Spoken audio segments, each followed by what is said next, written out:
We cannot talk about the law of attraction without introducing to the subject the word momentum, because law of attraction is the reason that momentum exists. When you give your attention to something for as little as 17 seconds, at that 17-second point, there is a momentum that is discernible as another thought like it joins it, and so forth. So the more you focus, the more momentum. But the most important thing to understand about the way momentum works is that when you are sleeping, you have a reprieve of the momentum. In other words, your beliefs are in suspension while you sleep, which means the momentum of them, the law of attraction momentum of them, is slow to non-existent depending upon how well you are sleeping. So what that means is when you awaken in the morning, you have the opportunity to reestablish, if you want to, a vibrational starting point that law of attraction will begin to respond to right away. Now, usually when you wake up in the morning, you remember what you were thinking about yesterday, or more important, you achieve the emotional feeling place of what you were feeling yesterday. It's like, oh yeah, I remember I'm not happy. Or, oh yeah, I remember I'm lonely now. Or, oh yeah, I remember I'm confused. But what we want you to realize is that you don't have to be the same lonely today that you were yesterday, because that night's sleep changed the momentum. But when you wake up in the morning and you deliberately, and you do, call those same people, talk about those same things, focus in the same ways, you reactivate your vibration much as it was before. But you do not have to do that. And that is the most important thing. We want you to realize that you are at a new starting point in every moment. But it is unlikely for you to begin to think all new thoughts when you wake up. Some of you have suggested a lobotomy. We don't recommend it, because there are many things that you believe that are serving you really well. You just want to become a better sifter. You want to become a better discerner. You want to become better at caring about how you feel and then focusing in ways that accomplish that. If we can, in some way, offer enough words don't teach, and analogies, words don't teach, and conversation, words don't teach. We've enjoyed this interaction immensely. If we can offer enough to stimulate within you the awareness that your point of attraction is everything, because you are the center of your universe, and that you are the perceiver of it, which means you are the vibrational interpreter of it. You translate your vibration into the reality that you are living, into what you are seeing and hearing and smelling and tasting and touching.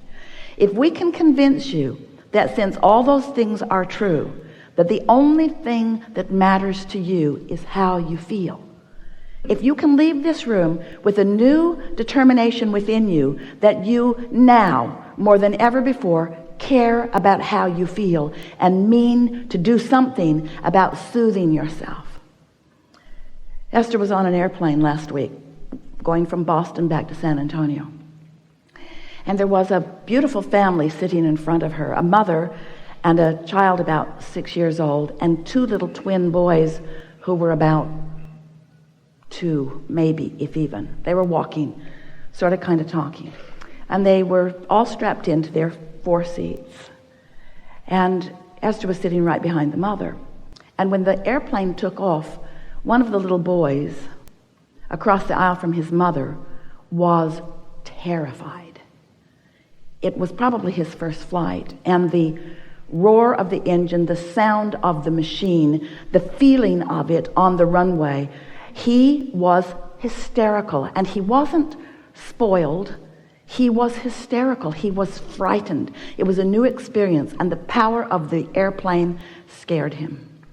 His mother and the flight attendants looking right at his mother like,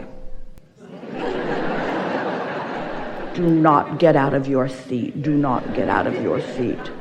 And Esther is thinking, if I were that mother, I would be out of my seat now. So the airplane got in the air, and once it was stable, long after Esther thought it was stable, the flight attendant gave her the knowing nod, like, now that your child is out of oxygen.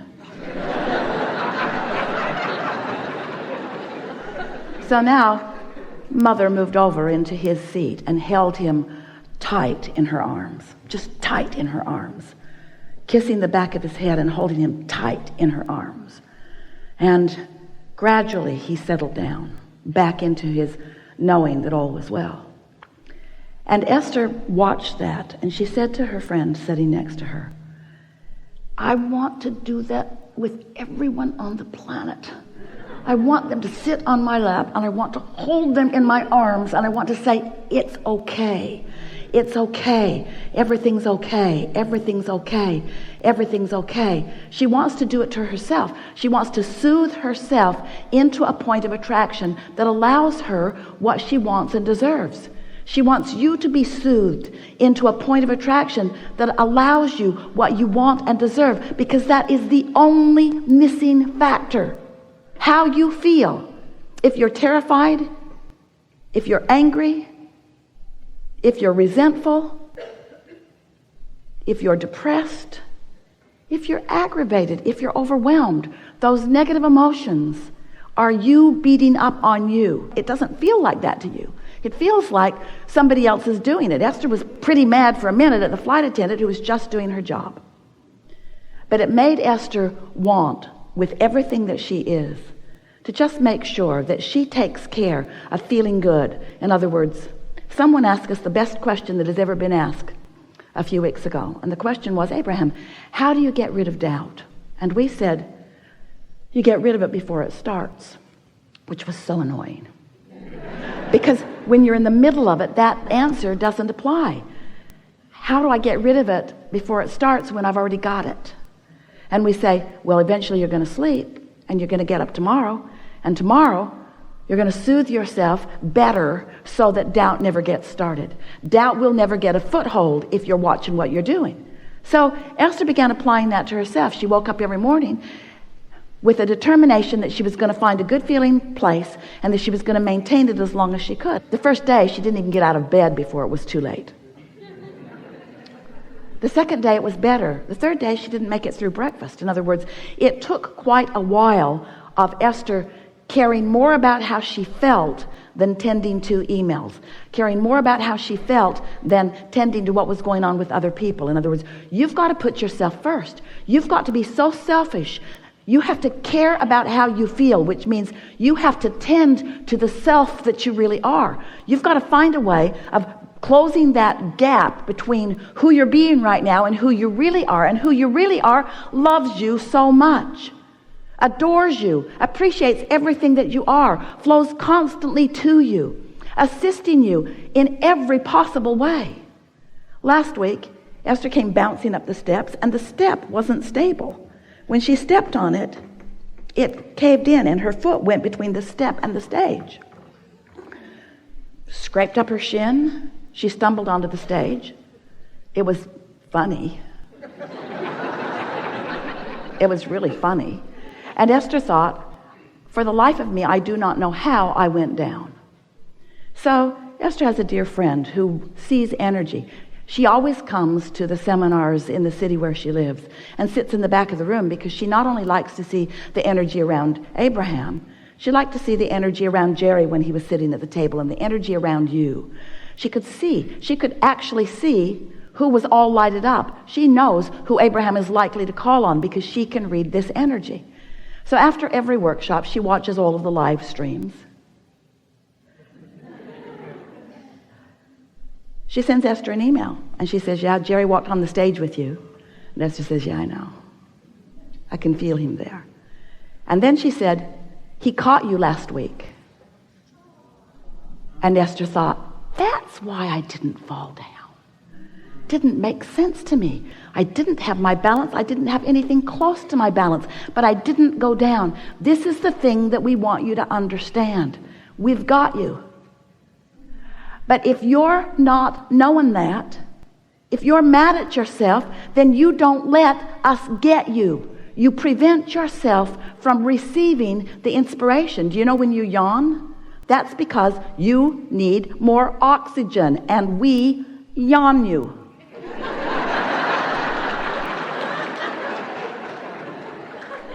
All of you are receivers, you see. How often are you in traffic and you know to do something that prevents something? How many things do you prevent that you don't even know you prevent? So many, because you're receiving constant impulses. You are so blessed. You are so tended to. We are so aware of you, and you are so in your own way so much of the time as you're complaining about this and worrying about that, watching CNN. So we want you to know that you are the focal point of so much awareness, and that when you ask for something, we all know it, and we see clearly the path for you to move from where you are to where you want to be. And you know what? You want it to be a direct path. We don't. We want you to have fun along the way to the path. We want you to pick up more things along your physical trail along the path. We want you to gain more clarity along the path. We want you to continue to feel your vortex full of more things that you want along the path. Because you know why? It's a very long path. You know why? It's a path of eternity. So you keep being in such a hurry to get over there. I really want to be over there. I'm not happy over here. Then you're not ever going to get over there. Can't get over there. Can't get there from here. If you're unhappy over here about what's over there that you don't have over here, you can't get over there. So what we want you to understand is that it's never about getting over there. It's about preparing over here so that over there can come over here where you are. Did you get that? Because this is about law of attraction. This isn't about law of assertion. It's not law of getting things done. It's not the law of proving worthiness. It's the law of attraction. It's about you finding some way to think some sort of thought, to hold yourself on your own lap and soothe yourself. I am a good person, and I am doing well, and all is really well, and it's getting better. And I am figuring this out, and things are going my way. And I'm getting clearer every day, and I'm having fun in the process of doing this. And I'm understanding the creative process, and I know that this is a universe based upon attraction, and I know about vibration, and I know what I'm doing with vibration. I'm getting better at it every day, and there's evidence every day that lets me know that. As you soothe yourself, as you do something about tending to your point of attraction, which is all that matters, because everything else is already done, you see. It's like sometimes, we'll just give you a sort of analogy. You've asked for it, and you're summoning it, but you've got your shield up, your cloaking device. You've got your umbrella up, old style. You've got your umbrella up, and everything that you want is flying to you, but you're deflecting it with your habits of thought, with your bogus, ridiculous habits of thought. Like unworthiness or unreadiness or not in the right place-ness or being mad at somebody else. So we're eager to talk with you about whatever is important to you. Nothing is off limits. You will notice a perfect unfolding in the way this all comes together. We are a collective consciousness. This combination of beings has never been before unto all of the universe. There are far, far, far more of us than the 700 or 800 of you that are in this room, and the other thousands that are around the planet watching this. There are more of us participating with you here than you have the ability to comprehend.